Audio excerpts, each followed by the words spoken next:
I'm back in Vietnam to find out who I'd be if I hadn't grown up Aussie.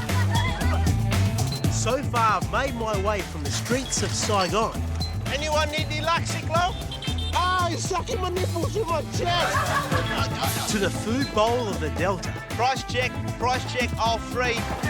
And the tourist mecca of Hoi An. Ah, yeah!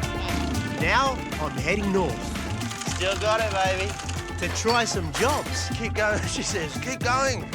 Test my luck. Oh, don't look down on it. Oh, look at that.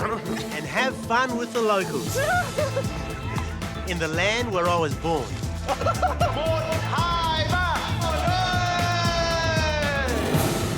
It's time to get the motor running. I'm leaving Hoi An on my way to the north of Vietnam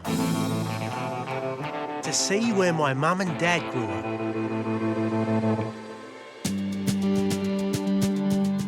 When I was 2 years old, my family had to flee Vietnam because they'd fought alongside Aussies and Americans in the war. We settled in Australia, but being back here reminds me of the village life that my grandmother left behind. When my grandma first arrived in Australia, she came to live with my family.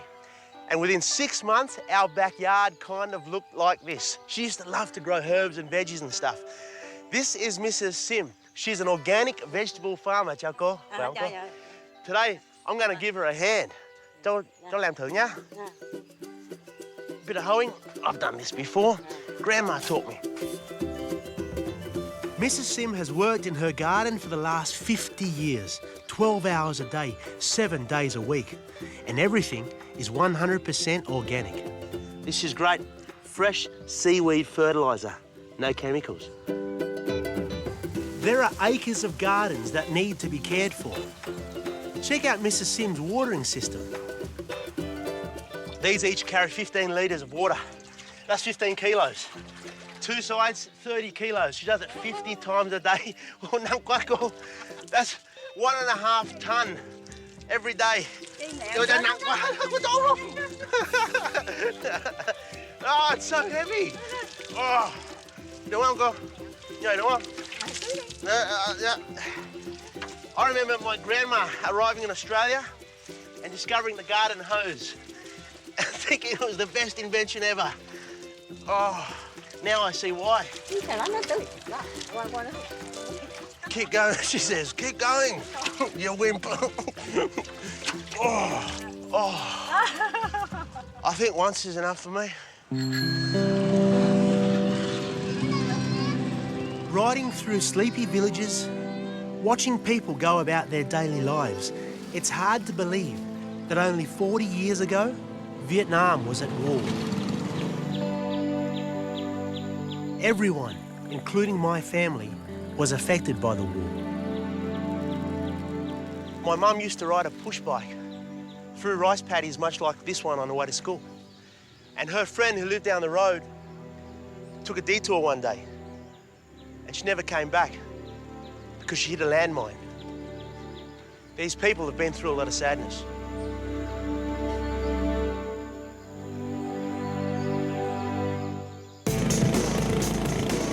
One thing you notice here is that the Vietnamese are always trying to increase their luck. A place they flock to is my next stop, the mystical Marble Mountains. Legend has it, a dragon came out of the sea and laid an egg. After 1,000 days and nights, the egg hatched and out stepped a beautiful girl. Then those remaining shell fragments, over time, turned into 5 glorious marble mountains, which the locals then carved into souvenirs to sell to tourists. I'm making my way up the highest of the mountains. It rises 105 metres out of the sand. Up the top of Marble Mountain is the entrance to Hell's Cave. This is where I could find good fortune, if I play my cards right. Down here lives the 10 kings of hell. And if you're having bad luck, it means one or all of them are angry at you. So what I'm going to do, I'm going to abseil down. I want to make them an offering and see if I can turn my luck around. It's a 55-metre drop. It kind of looks further than that, though.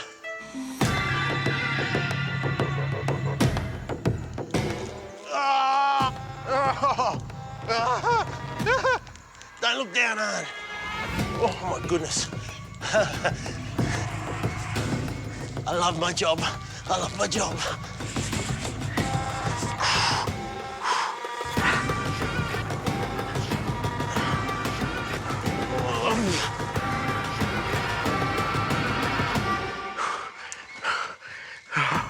I made it. Oh, ground.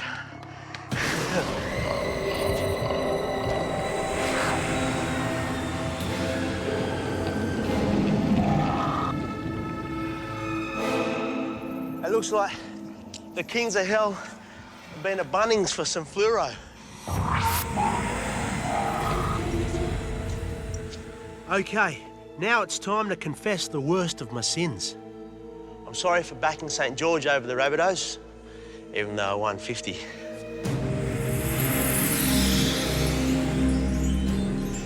Yeah, I feel cleansed.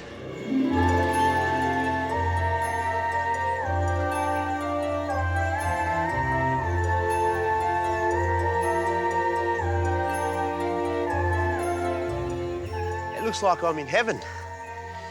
Yeah, I can feel my luck coming back. Let's go buy a scratchy.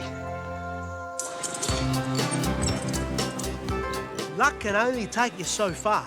If I'd stayed here, I would have had to get a job. Maybe in one of Vietnam's most successful industries. Vietnam is a major exporter of pottery. Today, I'm visiting a pottery village. I'm going to see if I can have a go.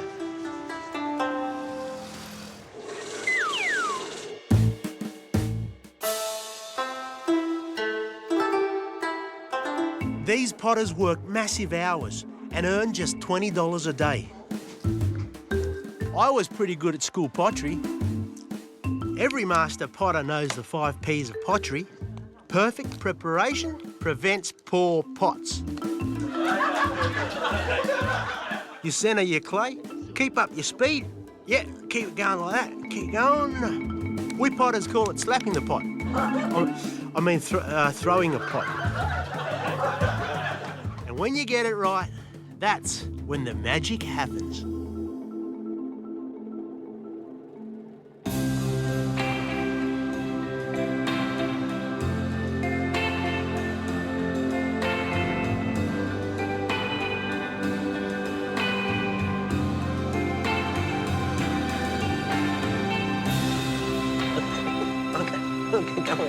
Okay.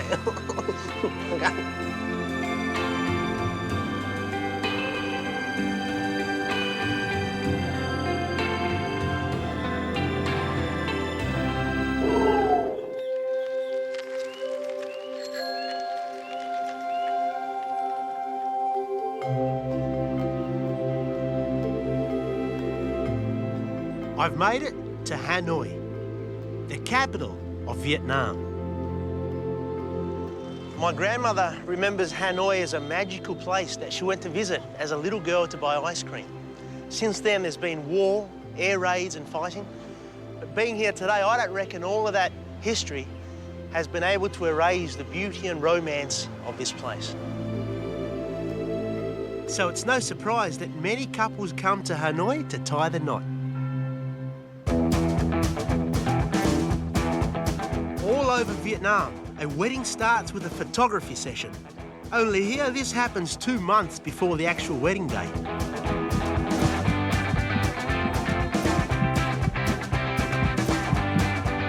Some people joke that they do that because it's the last time you see the groom smile. But the quirkiness doesn't stop here. I've been invited to a Vietnamese wedding. It's a big day anywhere in the world, but here in Vietnam, it's done just a little bit different. Chúc mừng nha, chúc mừng, chúc mừng. Check out the 3 Michael Jacksons over there.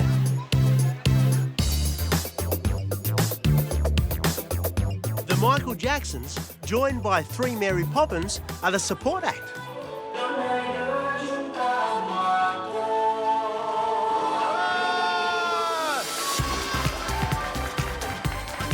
bride and groom drive to the stage on a Dodgem car. There's fireworks, gold confetti, and a pink champagne disco ball fountain kind of thingy. All topped off with a fake cake big enough to starve 300 guests. Meanwhile, the 2-hour time limit means the guests try to eat and drink as much as possible.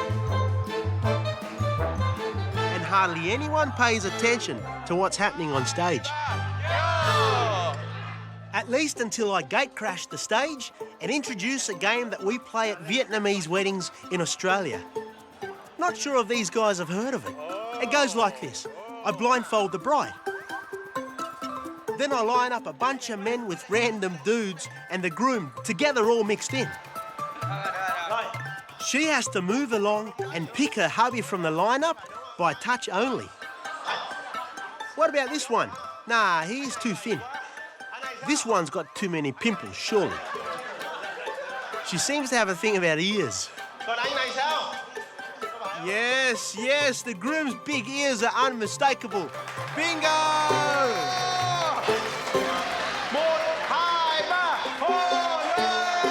That's enough romance for now. If you want some action, head to Hanoi's historic heart, the Old Quarter. This place is buzzing. It's like all of Hanoi's 6.5 million people are here. It's an art form to even cross the road. And if you make it, you can shop until you drop.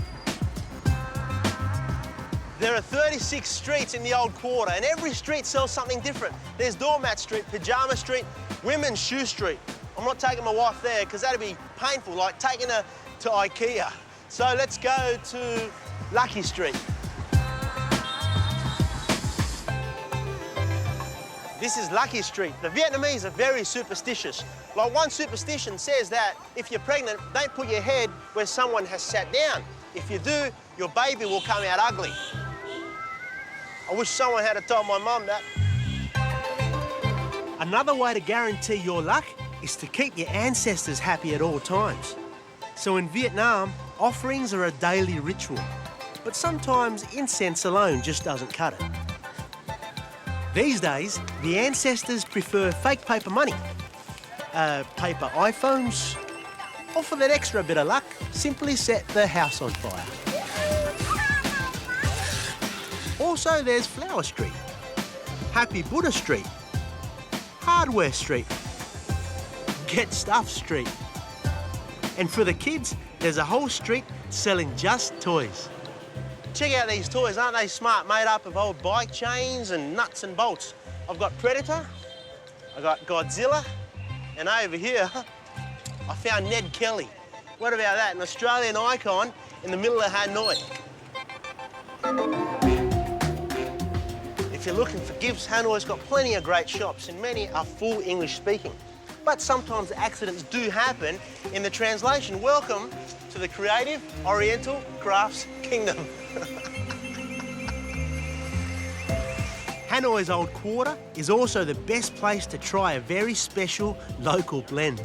Come on, Joe. I got me some weasel coffee. So what happens with this, right? The weasel eats the coffee bean, poops it out. They give it a wash, grind it up, and then it's time for a sip.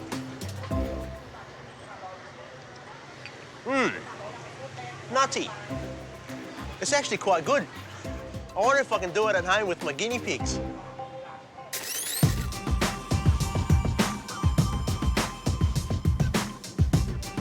Hanoi may be the grand old lady of the Orient, but its people certainly are not.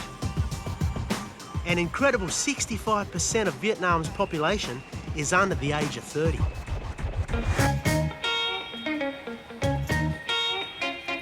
Head to Hanoi's parks after dark and you might as well be in New York.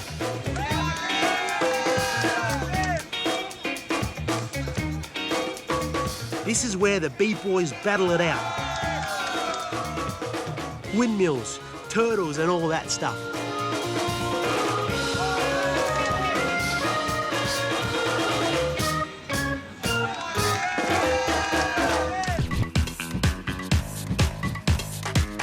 Here's someone who's already made it to national fame.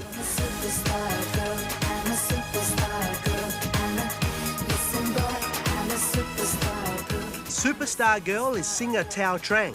She was a finalist of Vietnamese Idol. Tonight, I'm catching up with Jang in a local karaoke bar. I tell you what, I saw some clips of you and you're a pretty handy dancer. I was a finalist in the Australian Dancing with the Stars. Ooh. Yeah. I want to see you dance now. Can you show me some moves? I'll show you. You show me? All right. All righty. Oh, wow. Oh, yeah. Oh, yeah. Ooh, wow. Oh, forget about it. That's hot. All right, Good, so good. I got to do that, right? Right. So I think you started with this sort of sexy walking, right? And then you did this sort of.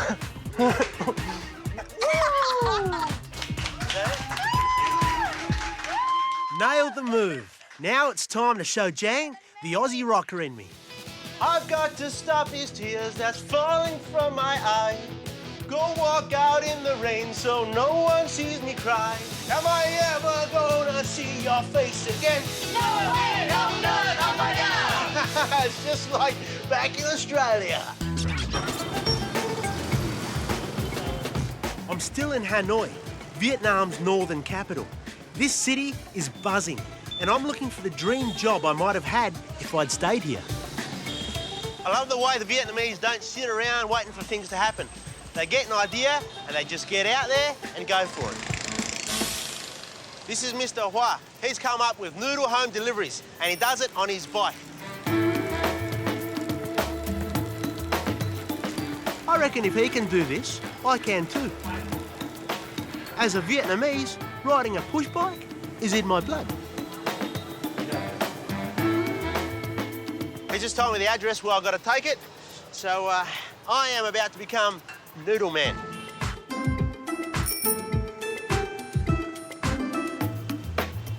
Oh, man, on a trade. OK, this is going to be interesting. Oh. OK. See you later. Wish me luck.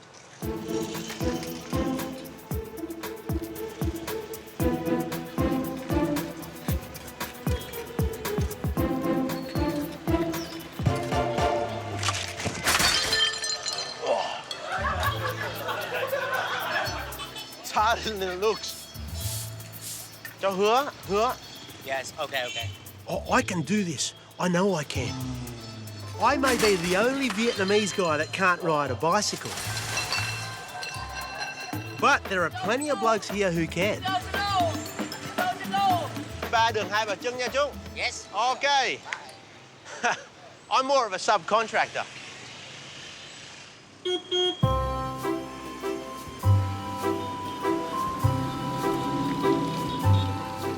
The French ruled Hanoi for over 70 years. And their legacy is everywhere. Welcome, sir, to your ride in a 1954 Citroën. Where would you like to go? Take me to the best hotel in Hanoi. This is pretty nice. I hope it goes as fast as my dad's 180B. No wonder they call Hanoi the Paris of the Orient. There are tree-lined boulevards, lakes and parks everywhere. Only here can you have coffee, croissants and rice noodles, all in the same beautiful French colonial building. And if you really want to be impressed, you have to come here, the legendary Metropole Hotel.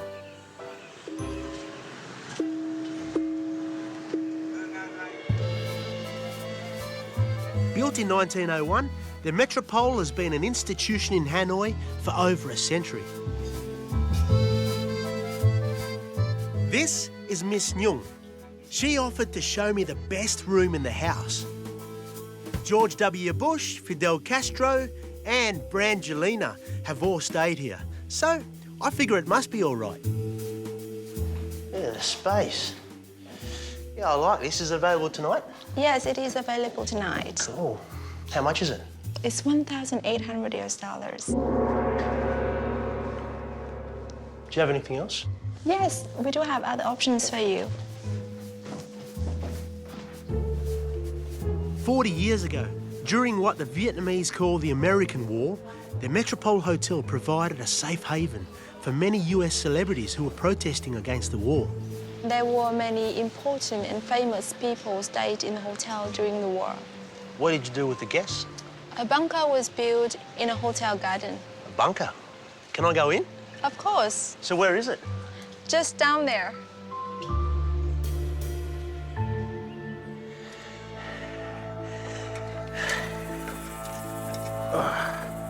The long-lost secret bunker was only rediscovered last year during renovations to the poolside bar. It's like I'm in a Minecraft or something. And no TV crew has been down here before. It's actually quite spooky. In December 1972, during the air raids, actress Jane Fonda and folk singer Joan Baez took shelter down here. There was an intense period where the area was bombed for 11 days straight over Christmas. Extraordinary. On one of those nights, bombs were falling all around. Joan Baez helped calm people in the bunker by singing a song. This is the actual recording from that night. You can hear the bombs exploding. No more bowing, Lord, kumbaya. No more bowing, Lord, kumbaya. Oh, Lord, kumbaya.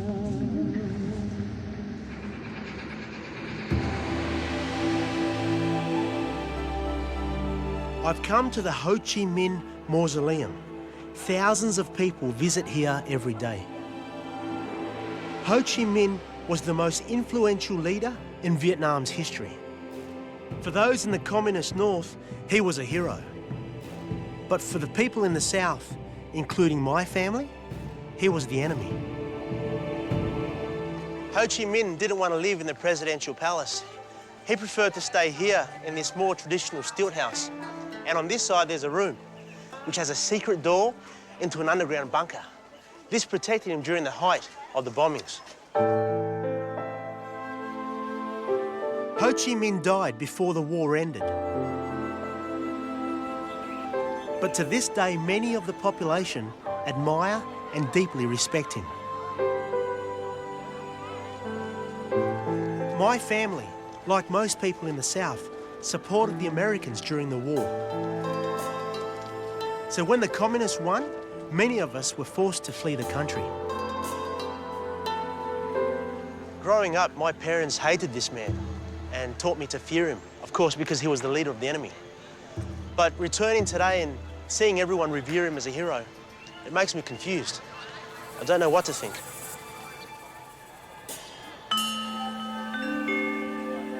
I can't wait to tell Dad about this trip. I'm going to buy him a souvenir. Maybe a Ho Chi Minh t-shirt, or a Ho Chi Minh badge, or a Ho Chi Minh monkey. Ho Chi Minh plate. Yeah, that'll make a good conversation starter at dinner. I'll buy this one, thanks. I wonder what my dad's going to say.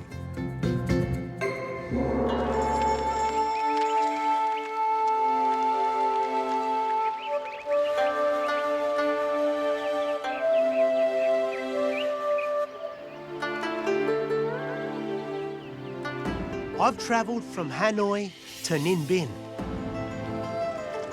Here you can try one of the more gentle adventures in northern Vietnam, a relaxing rowboat trip down the Red River Delta for just $10.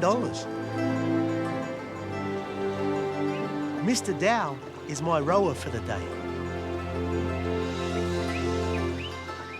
Being here reminds me of my dad. He used to leave at 3 in the morning in a canoe about this size, full of coal, to sell at the markets. It'd be pitch black, but Dad would use the moonlight reflecting off the leaves to guide his way through the canal. Ninh Binh is famous for these towering limestone cliffs. They're the remains of an ancient coral reef that stretches from China through Vietnam all the way to southern Thailand. And they have really cool names. This rock is called the Demon of the Pen. And right next to him is the Demon of the Sword.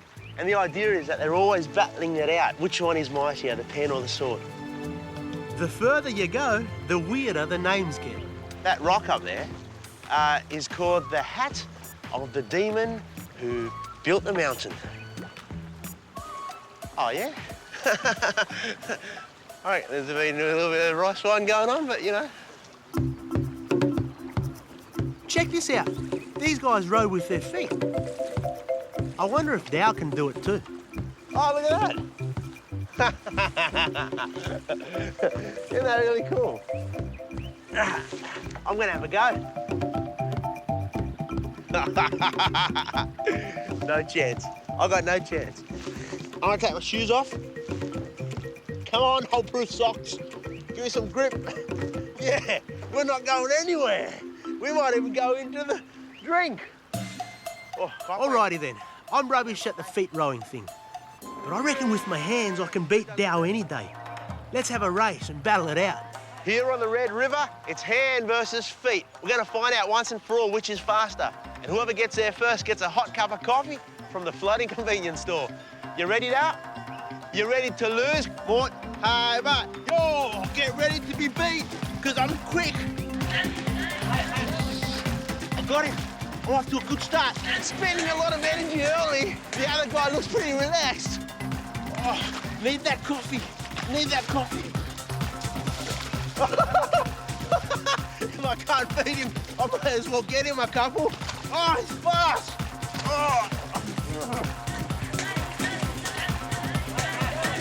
Oh, I had him until the very last bit. Oh, well done. Feet wins. Feet wins.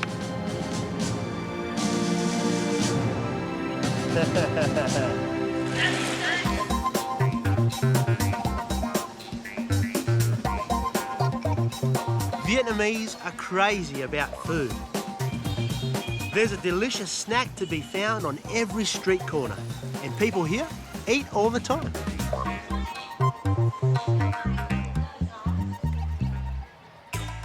Out in the rice paddies and Ninh Binh, the locals find a very special delicacy, snails. Oh, yeah. Today, Mrs. Neal is showing me how to hunt them down. I've just asked her whether the Vietnamese ate snails before the French, and she said, yeah, we've been eating snails forever. So maybe the French got the idea from the Vietnamese, along with, you know, croissants and champagne, and baguettes, and all that kind of stuff. You know, And for some reason, it seems like you gotta stalk them. I feel like we're sneaking up on some really massive creature. We're just collecting snails.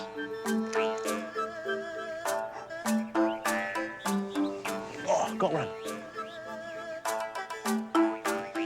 I dropped it. About 50 for her and 0 for me. I gotta say, for a little bit of meat, it's a lot of hard work. She does 4 to 5 hours of looking for snails every day. I've only done 4 minutes and my back's sore already. Finally, I hit the jackpot. Oh!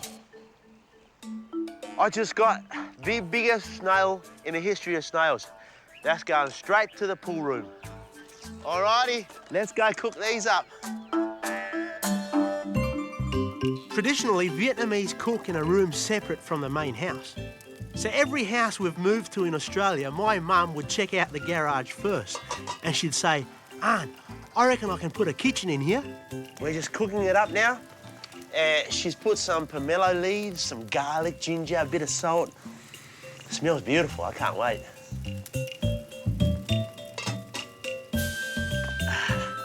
I got it up by that, yeah. Whoa. Thank you. She's giving me the thorn from the pomelo tree. Look at that, instant toothpick. Oh, and you just pull that out like that. Not much of it, but it smells yummy. Dip it in this garlic fish sauce. Thế. Rồi, một. It's delicious. It kind of tastes like a crunchy oyster. Right, I go? Beautiful.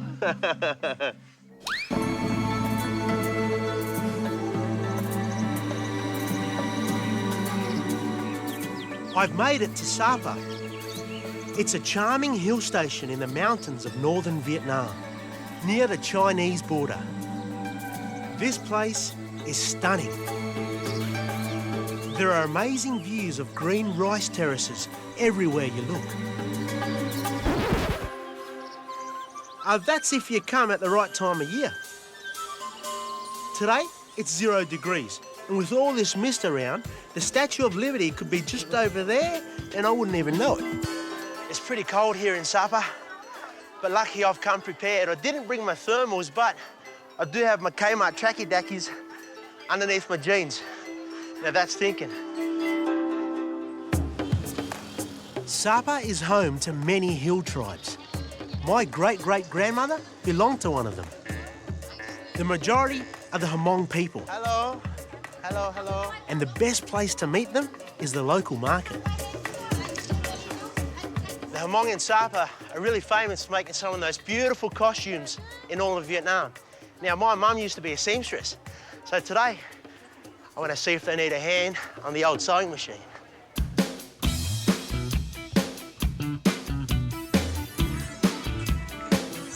As a kid, I was an absolute gun at hemming and overlocking. I reckon if I'd stayed in Vietnam, I could have made at least $15 a day as a tailor. Okay, let's have a go. Oh, all those years spent helping out Mum should pay off, eh?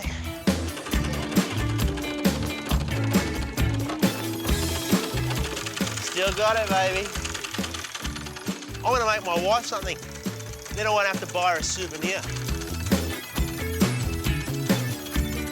Oh, yeah. How about that, everyone? Hey?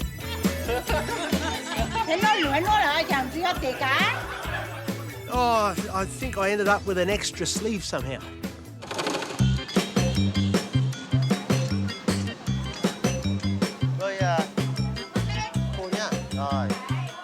Come on, go nha.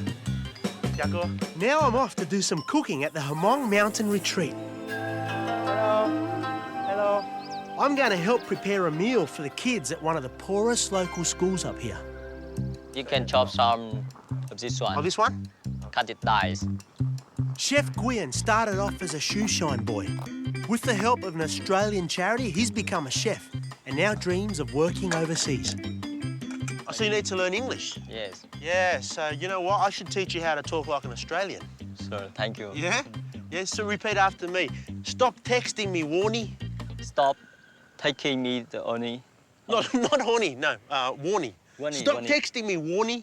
Stop taking me honey. It's close enough. How about some American next? Forget about it.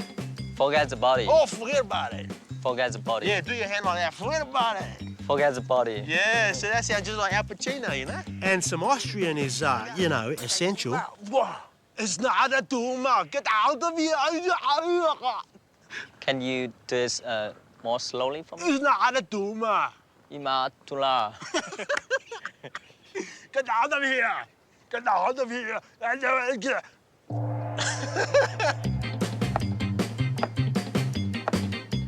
So what do we got? We have a beautiful soup for the kids.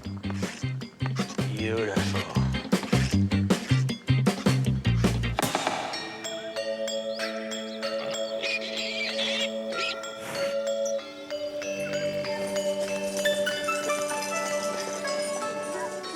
It's first thing in the morning, and I'm joining some of the local Hmong kids on their walk to school. Before that, though, I've been invited to see a typical Hmong home. These kids are going to show me where they live. Traditionally, the whole family lives in just one room, in a simple wooden house. It's very low. There's a roaring fire to keep everyone warm. And just like at home, the kids are getting some last-minute homework done. More chores to do. We're going to feed the pigs. There you go, buddy. Yeah.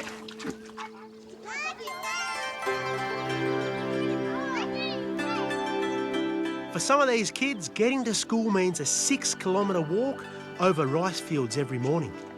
School's a little bit different here in Sapa. The kids have to work from a young age to help support their families. So to entice them to come to school, the school promises them warmth and a decent feed as well as a good education.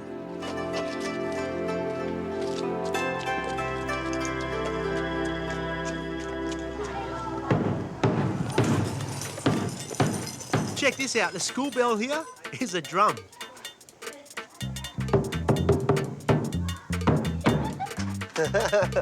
Anyone? Kids?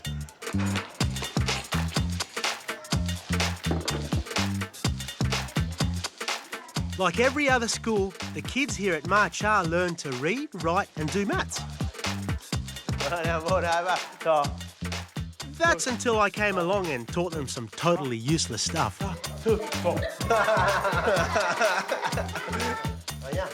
Hey, these guys know paper, scissors, rock. But their hand signals are different. I think she's got a gun. It's time for morning exercise now. And I want to just have one more go at that drum.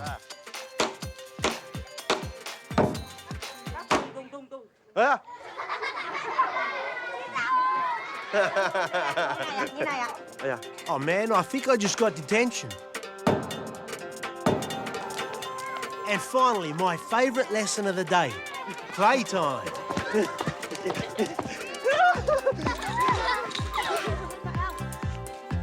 This game is called Backo. It's like Vietnamese hacky sacks, but with a shuttlecock. Oh, I don't even know if you can use your head. Whoop, whoop.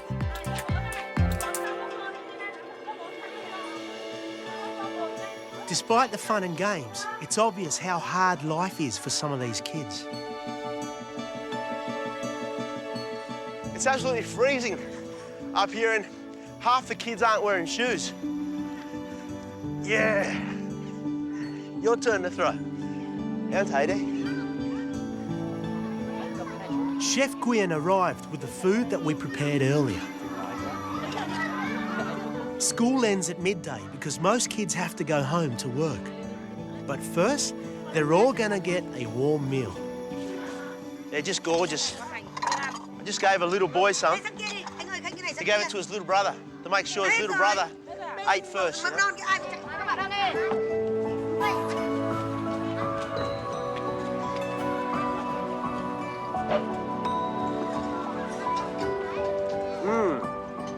Right, huh? And before we leave, I just thought we could make a little bit of a difference. I called the teacher earlier and she told me the kids could really use some new stationery, some soap and some gumboots. Check that out.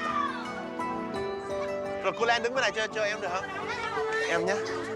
Đây, lên này nhé.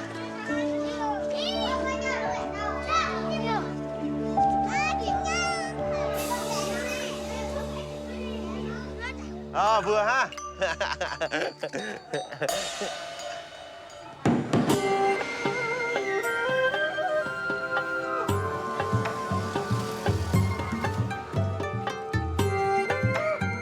I'm still in Sapa, and I'm still waiting for this fog to lift. So all that's left to do is to party. All the men are back in the village working because it's ladies' night out in the best restaurant in Sapa tonight, yeah. Well, we're having a great time. Forget about it. Woo! Thank you very much.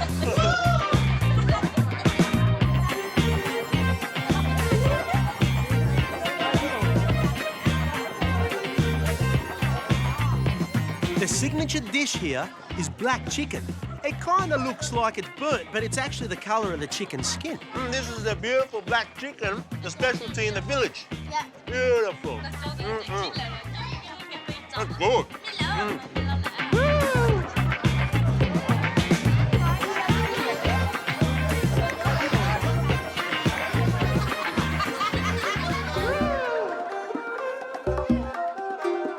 Another specialty they got here is the infinite variety of exotic wines. What's this one? Brown rice. Worm rice wine. Cheers.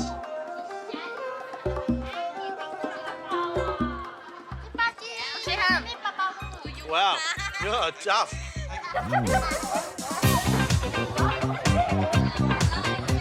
Kiko rice. Gecko rice wine. Okay, cheers. Cheers. Gecko. Oh, the gecko. Snake and scorpion wine. Yes. All right. Cheers. Cheers. Woo! Oh, oh, snake and scorpion.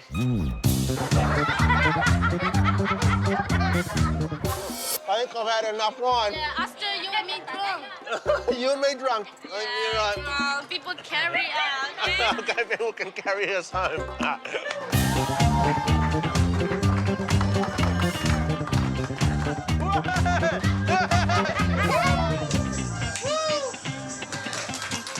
You gotta have a party in Sapa, man. Yeah.